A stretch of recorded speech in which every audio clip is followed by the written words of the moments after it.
আসসালামু আলাইকুম। এটিএন বাংলা সংবাদে সবাইকে স্বাগত জানাচ্ছি। সাথে আছি নাজিয়াত শাহরিন। শুরুতে বিআরবি কেবলস সংবাদ শিরোনাম। জামায়াত আমির শফিকুর রহমান ও নাহিদ ইসলামের বাসায় তারেক রহমান।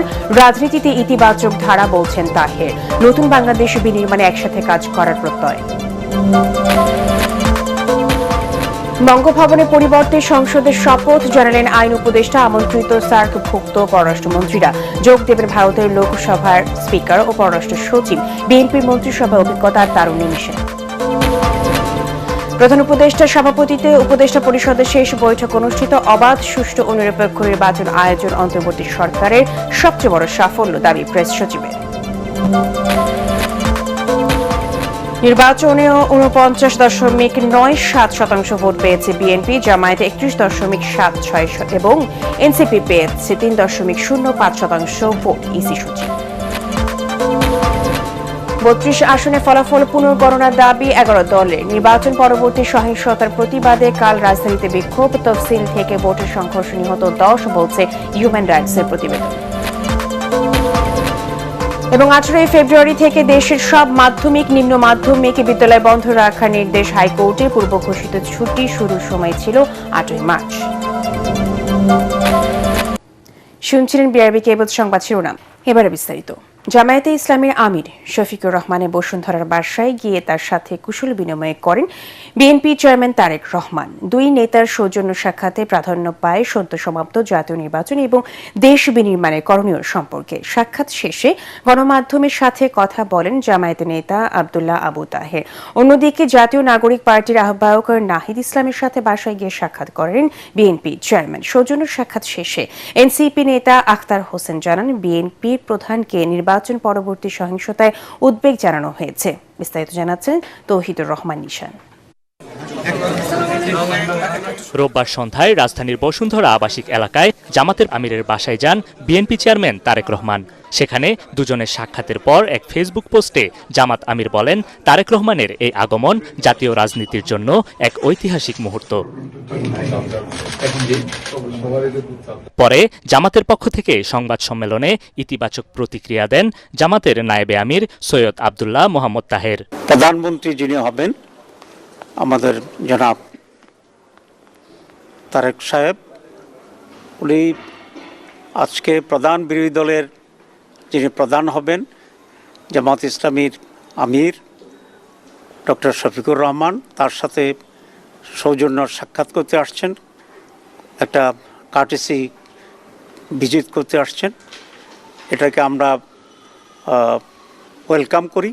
আগামী সময়গুলোকে আমরা রাষ্ট্র পরিচালনায় সরকার এবং বিরোধী দল সমন্বিতভাবেই আমরা দেশের জন্য কল্যাণমূলক কাজ করতে পারব।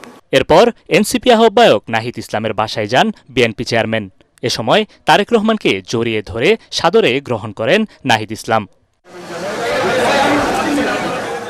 বৈঠক শেষে এনসিপির পক্ষ থেকে তাৎক্ষণিক প্রতিক্রিয়া ব্যক্ত করেন আখতার হোসেন। জনাব তারেক রহমান যে রাজনৈতিক সৌজন্যবোধের জায়গা থেকে জনাব নাহিদ ইসলামের সঙ্গে আজ সাক্ষাৎ এসেছিলেন, এই রাজনৈতিক সৌজন্যতা এবং তার জয়ী হয়ে আসাকে আমরা অভিনন্দন জানাই। আমরা নিজেদের মধ্যে মতভিন্নতা সত্ত্বেও কিভাবে রাজনৈতিক মতভিন্নতার বাইরে গিয়েও একত্রে দেশের জন্য কাজ করতে পারি, সেই বিষয়গুলো নিয়ে আমরা কথা বলেছি। সংসদ গঠনের পূর্বে তারেক রহমানের এমন উদ্যোগকে সাধুবাদ জানানো হয়েছে দুই দলের পক্ষ থেকেই। তৌহিদুর রহমান নিশান, এটিএন বাংলা, ঢাকা।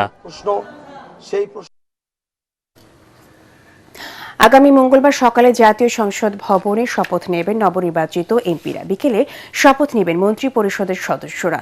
সংসদ সদস্যদের শপথ পড়াবেন প্রধান নির্বাচন কমিশনার এএমএম নাসির উদ্দিন। আর প্রধানমন্ত্রী, মন্ত্রী ও প্রতিমন্ত্রীদের শপথ পড়াবেন রাষ্ট্রপতি মোহাম্মদ শাহাবুদ্দিন। বিএনপির ইচ্ছায় বঙ্গভবনের পরিবর্তে সংসদ ভবনের দক্ষিণ প্লাজায় শপথ অনুষ্ঠিত হতে যাচ্ছে বলে জানিয়েছেন আইন উপদেষ্টা। আমন্ত্রণ জানানো হয়েছে সার্কভুক্ত দেশের পররাষ্ট্র মন্ত্রীদের। উপস্থিত থাকবেন ভারতের লোকসভার স্পিকার ও পররাষ্ট্র সচিব। রিপোর্টে জানাচ্ছেন মাহমুদ কবির চপল। সংসদ সদস্য হিসেবে নির্বাচিত হবার পর শপথ নেয়ার অপেক্ষায় 297 জন। আগে এমপিদের শপথ পড়াতেন স্পিকার, এবার পড়াবেন প্রধান নির্বাচন কমিশনার। আর বঙ্গভবনের পরিবর্তে মন্ত্রী প্রতিমন্ত্রীদের শপথ গ্রহণ হবে সংসদ ভবনের দক্ষিণ প্লাজায়। এ উপলক্ষে প্রস্তুতি নিচ্ছে অন্তর্বর্তী সরকার। আমন্ত্রণ জানানো হয়েছে সার্কের 7 দেশের পররাষ্ট্র মন্ত্রীদের। ভারত থেকে আসবেন লোকসভার স্পিকার ওম বিড়লা আর পররাষ্ট্র সচিব বিক্রম মিশ্রি। মঙ্গলবার দিন সকাল 10টার সময় সংসদ সদস্যদের শপথ হচ্ছে। আমি ধারণা করছি যেটা প্রধান নির্বাচন কমিশনার করাবেন। বিএনপি থেকে আমাদের জানানো হয়েছে ওই শপথের পরপরই ওনাদের সংসদীয় দলের যে প্রধান তাকে নির্বাচিত করবেন, হয়তো 11:30-12টার দিকে। আর বিকাল 4টায় সাউথ প্লাজাতে শপথ অনুষ্ঠান হবে মন্ত্রিসভার। এখন পর্যন্ত যে পররাষ্ট্র মন্ত্রণালয় যে আছে তাদের পক্ষ থেকে সার্ক কান্ট্রিগুলোর পররাষ্ট্র মন্ত্রীদের বলা হয়েছে। আর আপনি যেটা বললেন কোনো প্রধানমন্ত্রীর ব্যাপারে আমি কিছু জানি না। হেয়ার রোডে মন্ত্রী প্রতিমন্ত্রীদের জন্য প্রস্তুত করা হচ্ছে বাসভবন। বরাদ্দ করা হয়েছে 50টি গাড়ি। বঙ্গভবনের পরিবর্তে সংসদ ভবনে শপথ কেন, তার ব্যাখ্যা দেন আইন উপদেষ্টা। দক্ষিণ প্লাজা শপথ যেটা, এটা বিএনপি আপনার এই অভিপ্রায় ব্যক্ত করেছিল। আমার ধারণা যেটা সেটা হচ্ছে যেহেতু আমাদের এই সংসদটা একটু ভিন্ন। এদিকে সচিবালয়ে বিদায়ের সুর উপদেষ্টাদের। প্রস্তুতি চলছে নতুন মন্ত্রী প্রতিমন্ত্রীদের বরণের। এদিনও অফিস করেছেন কয়েকজন উপদেষ্টা। পরিবেশ উপদেষ্টা জানান শপথের দিন পর্যন্ত তারা দায়িত্ব চালিয়ে যাবেন। যেমন সেট রুল হচ্ছে পরের মন্ত্রিসভা শপথ না নেওয়া পর্যন্ত এই উপদেষ্টা মণ্ডলী কাজ করবেন এবং সেজন্য যা যা সুযোগ সুবিধা পান সবই তারা পাবে। তবে এক একজনের বাস্তবতা একটু ভিন্ন হওয়ার কারণে আমরা যেরকম অনেকে সরকারি বাসাতে উঠিনি, যারা উঠেছে তাদের মধ্যে তারা 1 মাস পর্যন্ত ওই বাসা রাখতে এন্টাইটেল। That's the rule. এখন কে রাখবেন কে রাখবেন না সেটা আর আমরা জানি, সেটা আমাদের মধ্যে আলোচনা হয়। উপদেষ্টা জানান প্রধান উপদেষ্টার বিশেষ সহকারী ফয়েজ আহমেদ তৈয়ব পালিয়ে নয়, দায়িত্ব শেষ করেই নেদারল্যান্ডে ফিরে গেছেন। ও 1.5 বছর ওর পরিবার থেকে আলাদা থেকে রাষ্ট্রের এই দায়িত্বটা পালন করেছে। এখন রাষ্ট্রের দায়িত্ব শেষ হয়েছে, সে তার পরিবারের কাছে ফেরত গেছে।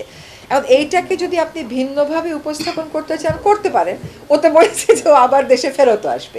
তিনি আরও জানান উপদেষ্টাদের কারও বিএনপির মন্ত্রিসভায় থাকার সম্ভাবনা নেই। সবশেষ আওয়ামী লীগের মন্ত্রিসভায় সদস্য ছিলেন 44 জন। বিএনপির মন্ত্রিসভায় কতজন থাকবেন তা এখন পর্যন্ত নিশ্চিত নয়। তবে ক্যাবিনেট সূত্র বলছে এ সংখ্যা 40-এর নিচে হতে পারে, কারণ বড় মন্ত্রিসভার খরচ বেশি। মাহবুব কবির চপল, এটিএন বাংলা, সচিবালয়, ঢাকা।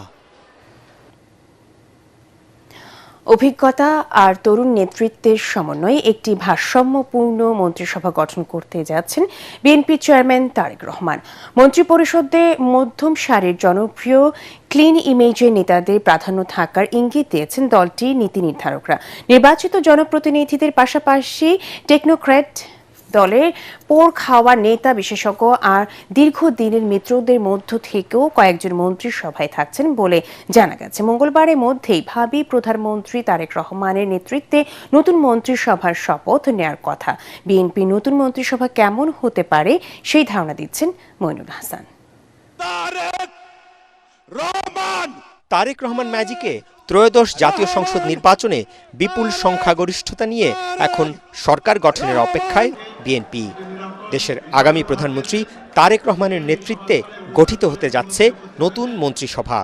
কেমন হবে তারেক রহমানের মন্ত্রিসভা, কারা থাকছেন সেই তালিকায়, এ নিয়ে আলোচনা দেশ জুড়ে। বিএনপি নীতি নির্ধারকরা আভাস দিলেন দলের অভিজ্ঞ বর্ষিয়ান নেতাদের পাশাপাশি অপেক্ষাকৃত তরুণদের সমন্বয় ঘটবে মন্ত্রিসভায়। গুরুত্বপূর্ণ মন্ত্রীর দায়িত্ব পাচ্ছেন দলের দুর্দিনের কাণ্ডারি মহাসচিব মির্জা ফখরুল ইসলাম আলমগীর।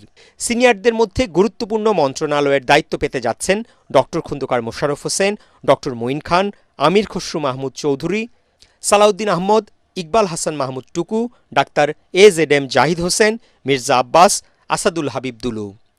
মন্ত্রিসভায় থাকতে পারেন অবসরপ্রাপ্ত air vice marshal Altaf Hossain Chowdhury, Abdul Awal Mintu, Abdus Salam Pintu, senior আইনজীবী advocate Zainul Abedin. Cabinet old, young, তরুণ, অভিজ্ঞ তাদেরকে সম্মিলিত করেই আমাদের বিশ্বাস যে আমাদের ক্যাবিনেট হবে। সাবেক ছাত্রনেতাদের মধ্যে মন্ত্রী প্রতিমন্ত্রী হিসেবে আলোচনায় আছেন আমানুল্লাহ আমান, শহীদুদ্দিন চৌধুরী অ্যানি, সাবেক উপমন্ত্রী অ্যাডভোকেট রুহুল কুদ্দুস তালুকদার দুলু, ফজলুল হক মিলন, খায়রুল কবির খোকন, এম রশিদুজ্জামান মিল্লাত, সাবেক attorney general Asaduzzaman Asad, barrister Kaiser Kamal, সাবেক ছাত্রনেতা আজিজুল বারী হেলাল, শরীফুল আলম, মোস্তাফিজুর রহমান বাবুল, অনিন্দ ইসলাম অমিত, পার্বত্য চট্টগ্রাম থেকে ওয়াদুদ ভুইয়া সহ বেশ কয়েকজনের নাম।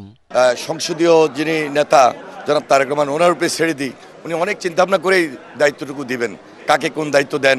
দেশটাকে তো নতুনভাবে চ্যালেঞ্জ নিয়ে করতে হবে। সংসদ নির্বাচনে অংশ নেননি দলের এমন গুরুত্বপূর্ণ কয়েকজনকে টেকনোক্রেট কোটায় মন্ত্রিসভায় রাখা হবে। এর মধ্যে আছেন নজরুল ইসলাম খান, বেগম সেলিমা রহমান, আন্দোলন সংগ্রামের ত্যাগী নেতা রুহুল কবির রিজভী। আলোচনায় আছেন হাবিবুন নবী খান সোহেল, হুমায়ুন কবির, মাহাদি আমিন, সাবেক সচিব ইসমাইল জবিউল্লাহ, বিএনপির মিডিয়া সেলের আহ্বায়ক ডাক্তার মওদুদ হোসেন আলমগীর পাভেলো। দলের নারী নেতৃত্বের কয়েকজনও থাকছেন মন্ত্রিসভায়। নাম শোনা যাচ্ছে আফরোজা খান রিতা, শামা ওবায়দের। এছাড়াও আন্দোলন সংগ্রামের দীর্ঘদিনের সহযোদ্ধা জোট নেতাদের দুই একজন থাকতে পারেন তারেক রহমানের মন্ত্রিসভায়। আলোচনায় আছে ব্যারিস্টার আন্দালিব রহমান পার্থ, জুনায়েদ সাকি এবং প্রবীণ রাজনীতিবিদ মাহমুদুর রহমান মান্নার নাম।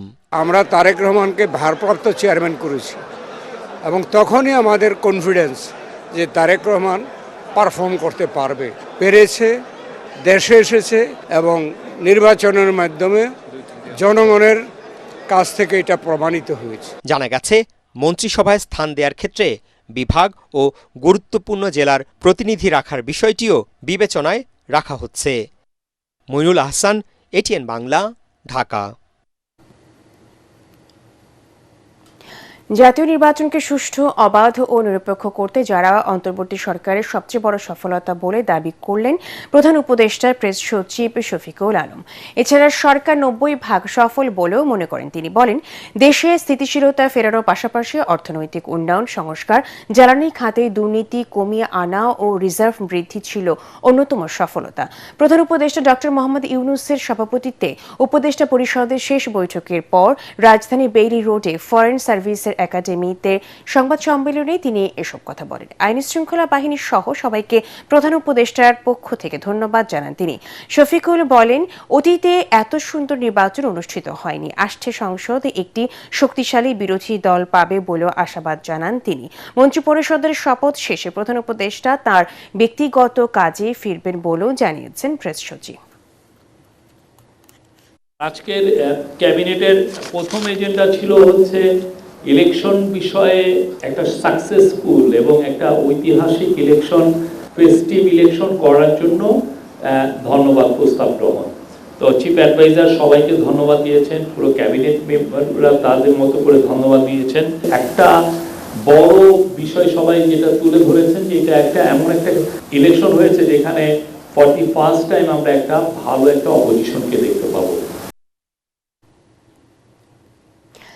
ত্রয়োদশ জাতীয় সংসদ নির্বাচনে বিএনপি 49.97% ভোট পেয়েছে। প্রধান প্রতিপক্ষ জামায়াত পেয়েছে 31.76%। রবিবার ইসি থেকে বিজ্ঞপ্তিতে এসব তথ্য পাওয়া গেছে। তৃতীয় অবস্থানে রয়েছে জাতীয় নাগরিক পার্টি। এনসিপির প্রার্থীরা পেয়েছেন 3.05% ভোট। 7টি আসনে বিজয়ী স্বতন্ত্র প্রার্থীদের ঘরে গেছে 5.79% সমর্থন। ইসলামী আন্দোলন বাংলাদেশ 257 আসনে প্রার্থী দিলেও ভোট পেয়েছে 2.70%। গণ অধিকার পরিষদ 0.33 আর জাতীয় পার্টি 0.89% ভোট পেয়েছে। বিএনপি জোট 212 আসন পেয়ে সরকার গঠন করতে যাচ্ছে, আর 11 দল পেয়েছে 77টি আসন। মঙ্গলবার ত্রয়োদশ জাতীয় সংসদ নির্বাচনে বিজয়ীদের শপথ পড়াবেন প্রধান নির্বাচন কমিশনার।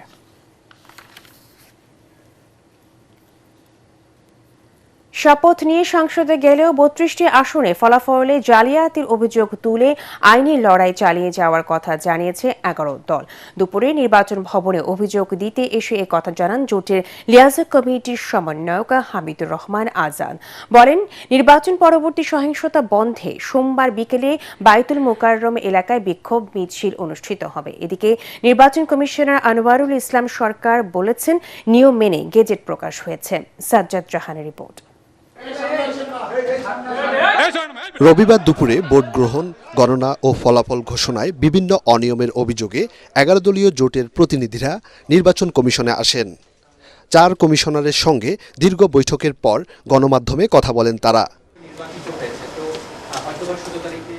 11 দলীয় জোটের লিয়াজো কমিটির সমন্বয়ক হামিদুর রহমান আজাদ বলেন, নির্বাচনের পরিবেশ সুন্দর হলেও ফলাফল সুষ্ঠু হয়নি। কারসাজির মাধ্যমে 32টি আসনে জামায়াত জোটকে হারানো হয়েছে। বিশেষ করে এই কয়টি আসন স্থগিত রেখেই পুনর্গণনার মধ্য দিয়ে স্বচ্ছতার সাথে আপনারা রেজাল্টটা দেন, তারপরে গ্যাজেট দেন। তড়িঘড়ি করার কারণ কি এটাই যে কমপ্লেনগুলো আসছে, সুতরাং এগুলো তাড়াতাড়ি করে ফেললে বাঁচা যায়। নির্বাচন পরবর্তী সহিংসতার প্রতিবাদে সোমবার বিকেলে বাইতুল মোকাররম থেকে বিক্ষোভ মিছিল বের করার কথাও জানানো হয় জোটের পক্ষ থেকে। আমাদের 11 দলের সিদ্ধান্ত হয়েছে, পার্লামেন্টে আমরা গঠনমূলক বিরোধী দলের ভূমিকা পালন করব। যারা ষড়যন্ত্র করে দেশকে অস্থিতির সৃষ্টি করে গণতন্ত্রের অভিযাত্রাকে ধ্বংস করার পায়তারা করবে।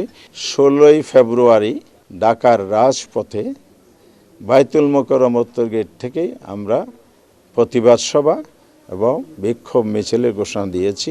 এদিকে নির্বাচন কমিশনার আনোয়ারুল ইসলাম সরকার বলেন, 11 দলের ফলাফল ঘোষণার পুনর্বিবেচনার বিষয়টি আদালতের বিবেচ্য। আইন তাদেরকে এই সুযোগ দিয়েছে যে যদি নির্বাচন সংশ্লিষ্ট কোনো অভিযোগ থাকে, তারা সেটি যদি মাননীয় হাইকোর্টে যদি শরণাপন্ন হন, সেই অনুযায়ী সিদ্ধান্ত পাবেন তারা। মঙ্গলবার শপথের দিন ধার্য করা হলেও বিষয়টি ইসি আনুষ্ঠানিকভাবে অবগত নয় বলেও জানিয়েছেন তিনি। সাজ্জাদ জাহান, এটিএন বাংলা, ঢাকা। কিশোরগঞ্জের ইটনায় নির্বাচনী জনসভায় যাওয়ার পথে মারা যাওয়া জামায়াত সমর্থক শাহ আলমের পরিবারের দায়িত্ব নেওয়ার প্রতিশ্রুতি দিয়েছেন জামায়াতের আমির ডাক্তার শফিকুর রহমান। সকালে জেলার শিমুলবাগ দক্ষিণহাটি এলাকায় শাহ আলমের পরিবারের সঙ্গে সাক্ষাৎ ও স্মরণ সভায় তিনি বলেন, ভবিষ্যতেও দল এই পরিবারের পাশে থাকবে। তিনি হাওরবাসীর প্রতি আহ্বান জানিয়ে বলেন, তারা যেন সবসময় শাহ আলমের পরিবারকে সহযোগিতা করেন। স্মরণ সভা শেষে নিকলু উপজেলার ছাতির চরে সড়ক দুর্ঘটনায় নিহত জামায়াতের কর্মী আব্দুল সালামের পরিবারের সঙ্গে দেখা করেন জামায়াতের আমির। এর আগে সকাল 8টার দিকে সড়কপথে কিশোরগঞ্জে পৌঁছান তিনি। বিশেষ বিশেষ সিজনে এই গরিব মানুষগুলোর সাথে হাত মেলান, একটু যখন তাদের থেকে আড়াল হয়ে যান তখন রুমাল বের করে অথবা টিস্যু পেপার দিয়ে হাত মুছে, আর আমি ওই ঘাম গুলা এনে আমার মুখে মুছি। 19 জুলাই তো আমার চলে যাওয়ার কথা ছিল। এইরকম বহু মানুষ বক্তৃতা দিতে দিতে পড়ে যায়, চলে যায়। এরপরে গোসল দিয়ে সাদা পোশাক পরে যাওয়া হয়, আর এরপরে বলা হয় বিসমিল্লাহি আলা মিল্লাতি রাসূল। পূর্বের যে কোনো নির্বাচনের চেয়ে ত্রয়োদশ জাতীয় সংসদ নির্বাচন নিরপেক্ষ, শান্তিপূর্ণ ও সুষ্ঠু হয়েছে বলে জানিয়েছে মানবাধিকার সংস্থা হিউম্যান রাইটস সাপোর্ট সোসাইটি। সংস্থাটি বলছে, এবারের নির্বাচনে তফসিল ঘোষণার পর থেকে নির্বাচন পরবর্তী 7 শতাধিক সহিংসতার ঘটনায় 10 জন নিহত হয়েছে, আহত হয়েছে প্রায় 2500। তরিক ইসলামের রিপোর্ট। সকালে রাজধানীর প্রেস ক্লাবে সদ্য অনুষ্ঠিত ত্রয়োদশ জাতীয় নির্বাচনের সহিংসতা ও নির্বাচন পর্যবেক্ষণীয় সংবাদ সম্মেলন করে হিউম্যান রাইটস সাপোর্ট সোসাইটি। সারা দেশে ভোট গ্রহণ কার্যক্রম বিগত সময়ের তুলনায় সুষ্ঠু, সহিংসতামুক্ত ও উৎসব মুখর পরিবেশে অনুষ্ঠিত হয়েছে। সংস্থাটি বলছে, অতীতের যে কোনো নির্বাচনের চেয়ে এবারের নির্বাচনে সহিংসতা তুলনামূলক কম, যা ইতিবাচক। নির্বাচনে বড় ধরনের ব্যত্যয়, সহিংসতা আমাদের দৃষ্টিগোচর হয়নি। সুতরাং HRSS মনে করছে ত্রয়োদশ জাতীয় সংসদ নির্বাচন পূর্বের যে কোনো সময়ের নির্বাচনের থেকে নিরপেক্ষ, শান্তিপূর্ণ ও সুষ্ঠু হয়েছে। এই সময় নির্বাচনের আগে ও পরের সহিংসতার বিভিন্ন পরিসংখ্যান তুলে ধরেন মানবাধিকার সংস্থাটি। নির্বাচনের ফল ঘোষণার পর দেশের বিভিন্ন জেলায় সহিংসতা ছড়িয়ে পড়েছে, যা খুবই উদ্বেগজনক। অক্টোবর 2025 হতে 14 ফেব্রুয়ারি 2026 পর্যন্ত নির্বাচন কেন্দ্রিক 7 শতাধিক সহিংসতার ঘটনায় আহত হয়েছেন কমপক্ষে 2503 জন এবং নিহত হয়েছেন 10 জন। এছাড়াও এই সময় নির্বাচনী সহিংসতায় কমপক্ষে 34 জনের অধিক গুলিবিদ্ধ এবং 5 শতাধিক বাড়িঘর, যানবাহন, ব্যবসা প্রতিষ্ঠানে ও নির্বাচনী কার্যালয়, ভোট কেন্দ্র ভাঙচুর, অগ্নিসংযোগ ও লুটপাটের ঘটনা ঘটেছে। সংকট কাটাতে নির্বাচন কমিশন ও রাজনৈতিক দলগুলোকে আরও দায়িত্বশীল ভূমিকার কথা তুলে ধরে সংস্থাটির নির্বাহী পরিচালক ইজাজুল ইসলাম। অবশ্যই একটা ঘটনা, একটা অনিয়ম, একটাও বিশৃঙ্খলা ঘটুক, এটা আমরা মানবাধিকার সংস্থা হিসেবে, বাংলাদেশের একজন নাগরিক হিসেবে এটা আমরা প্রত্যাশা করি না। তরিক ইসলাম, এটিএন বাংলা, ঢাকা। খুলনা মহানগর ও জেলা আওয়ামী লীগ কার্যালয়ে আবারও আগুন দিয়েছে বৈষম্য বিরোধী ছাত্র আন্দোলনের নেতা কর্মীরা। বিকেলে জাতীয় পতাকা উত্তোলন করে বঙ্গবন্ধু শেখ মুজিবুর রহমান ও শেখ হাসিনার ছবিতে ফুলের মালা দেন কার্যক্রম নিষিদ্ধ আওয়ামী লীগের নেতাকর্মীরা। ঘটনার ভিডিও সামাজিক যোগাযোগ মাধ্যমে ছড়িয়ে পড়লে সন্ধ্যায় কার্যালয়ে ভাঙচুর ও অগ্নিসংযোগ করা হয়। পরে ফায়ার সার্ভিসের সদস্যরা এসে আগুন নেভায়। 5 আগস্টের পর কার্যালয়টিতে একবার ভাঙচুর ও অগ্নিসংযোগ করা হয়েছে।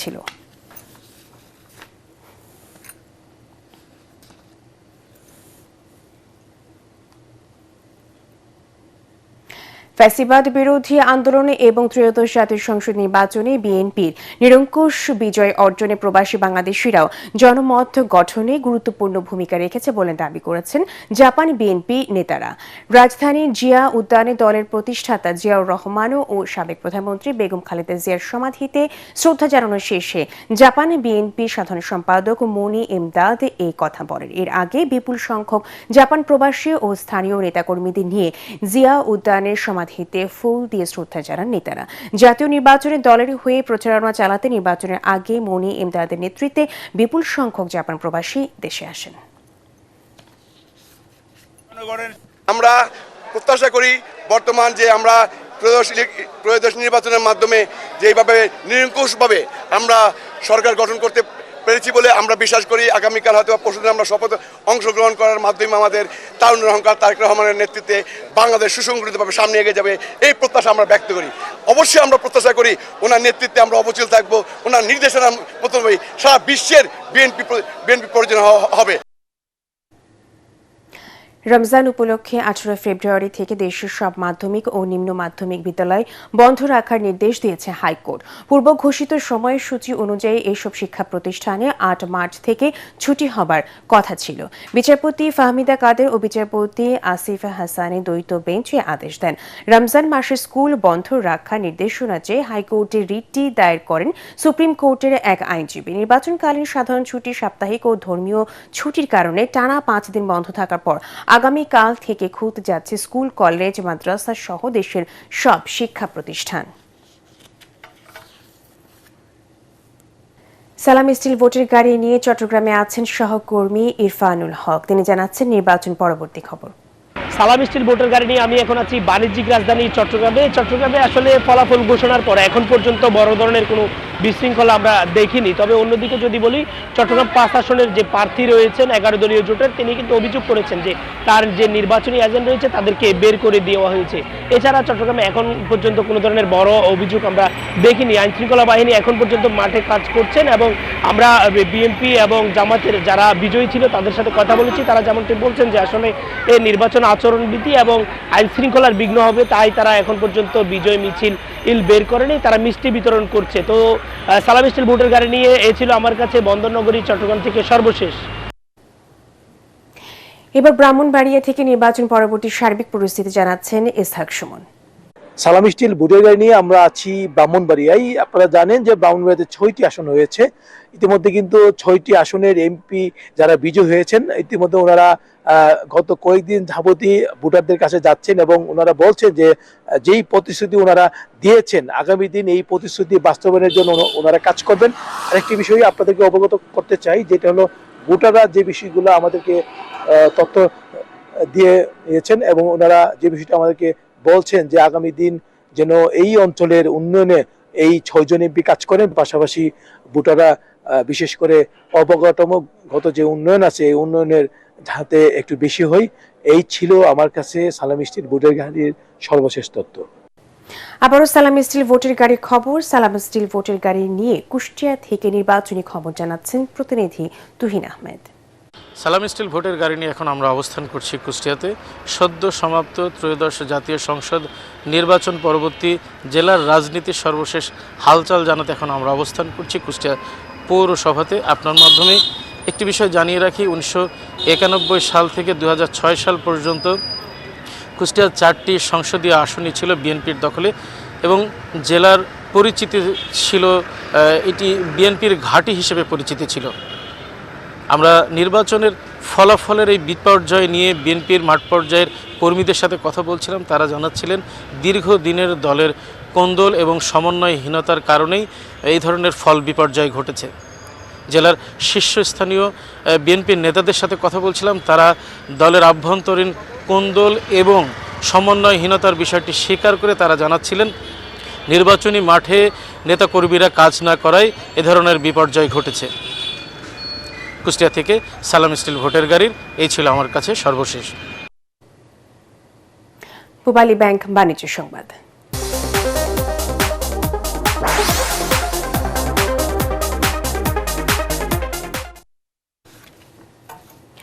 পয়লা ফাল্গুনকে কেন্দ্র করে ঝিনাইদহের ফুলের রাজ্যে ছিল উৎসবের আমেজ। বসন্ত বরণের রঙিন আবহে জেলার 2 বৃহৎ পাইকারি ফুল বাজার কালীগঞ্জের বালিয়াডাঙ্গা ও সদর উপজেলার গান্না বাজার 2 দিন ধরে ছিল ক্রেতা বিক্রেতাদের পদচারণায় মুখর। 13 ও 14 ফেব্রুয়ারি এই 2 বাজারে প্রায় 5 কোটি টাকার ফুল বিক্রি হয়েছে বলে জানিয়েছেন সংশ্লিষ্ট ব্যবসায়ীরা। কৃষি সম্প্রসারণ অধিদপ্তর সূত্রে জানা গেছে, চলতি মৌসুমে জেলায় প্রায় 489 হেক্টর জমিতে বিভিন্ন জাতের ফুলের আবাদ হয়েছে। তবে পয়লা ফাল্গুন ও ভালোবাসা দিবস এবং 21শে ফেব্রুয়ারি এই 3 দিবসকে ঘিরেই সবচেয়ে বেশি চাহিদা তৈরি হয়।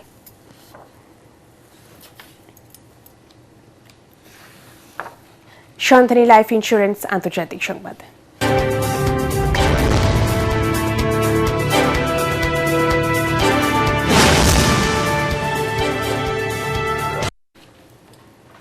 ইরানের পরমাণু কর্মসূচি বন্ধ ও ক্ষেপণাস্ত্র সক্ষমতা ধ্বংসে দেশটিতে হামলার পরিকল্পনা করছেন যুক্তরাষ্ট্রের প্রেসিডেন্ট ডোনাল্ড ট্রাম্প। এমনকি তেহরানের কিছু টার্গেটে কমান্ডো হামলার চিন্তাভাবনাও করছেন তিনি। সূত্রের বরাতে এমন খবর দিয়েছে নিউ ইয়র্ক টাইমস। এদিকে রয়টার্স বলছে, ইরানে দীর্ঘমেয়াদী হামলার প্রস্তুতি নিচ্ছে পেন্টাগন। ট্রাম্প নির্দেশ দিলেই দেশটির বিরুদ্ধে টানা সামরিক অভিযান চালানো হবে। এই পরিকল্পনা বাস্তবায়িত হলে 2 দেশের মধ্যে আগের যে কোনো সময়ের চেয়ে অনেক বেশি রক্তক্ষয়ী সংঘাত শুরু হতে পারে। মার্কিন দূত স্টিভ উইটকফ এবং জ্যারেড কুশনার আগামী 17 ফেব্রুয়ারি ওমানের মধ্যস্থতায় ইরানের সঙ্গে জেনেভায় আলোচনায় বসতে যাচ্ছেন। খেলার খবর।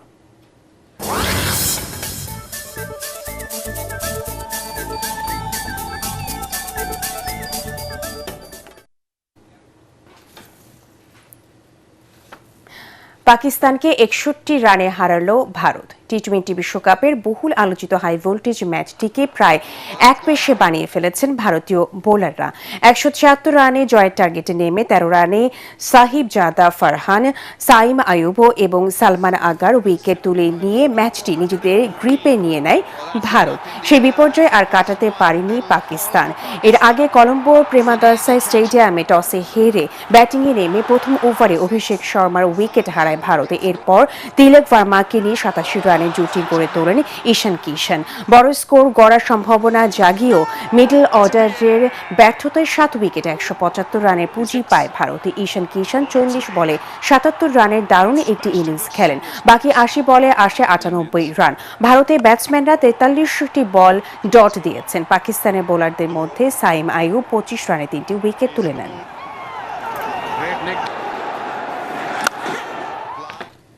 শেষ করার আগে বিআরবি কেবলস সংবাদ শিরোনামগুলো জানিয়ে দেব আরও একবার। জামায়াত আমির শফিকুর রহমান ও নাহিদ ইসলামের বাসায় তারেক রহমান। রাজনীতিতে ইতিবাচক ধারা বলছেন তাহের। নতুন বাংলাদেশ বিনির্মাণে একসাথে কাজ করার প্রত্যয়। বঙ্গভবনে পরিবর্তে সংসদের শপথ জানালেন আইন উপদেষ্টা। আমন্ত্রিত সার্কভুক্ত পররাষ্ট্রমন্ত্রীরা যোগ দেবেন ভারতের লোকসভায় স্পিকার ও পররাষ্ট্র সচিব। বিএনপির মন্ত্রিসভায় অভিজ্ঞতা আর তারুণ্যের মিশেল। প্রধান উপদেষ্টা সভাপতিত্বে উপদেষ্টা পরিষদের শেষ বৈঠক অনুষ্ঠিত। অবাধ, সুষ্ঠু ও নিরপেক্ষ নির্বাচন আয়োজন অন্তর্বর্তী সরকারের সবচেয়ে বড় সাফল্য, দাবি প্রেস সচিবের। নির্বাচনে 49.97% ভোট পেয়েছে বিএনপি। জামায়াতে 31.76 এবং এনসিপি পেয়েছে 3.05% ভোট। ইসি সচিব। 32 আসনে ফলাফল পুনর্গণনার দাবি 11 দলের। নির্বাচন পরবর্তী সহিংসতার প্রতিবাদে কাল রাজধানীতে বিক্ষোভ, তফসিল থেকে ভোটের সংঘর্ষে নিহত 10 বলছে হিউম্যান রাইটসের প্রতিবেদন। এবং 18 ফেব্রুয়ারি থেকে দেশের সব মাধ্যমিক নিম্ন মাধ্যমিক বিদ্যালয় বন্ধ রাখার নির্দেশ হাইকোর্টের। পূর্ব ঘোষিত ছুটি শুরুর সময় ছিল 8 মার্চ।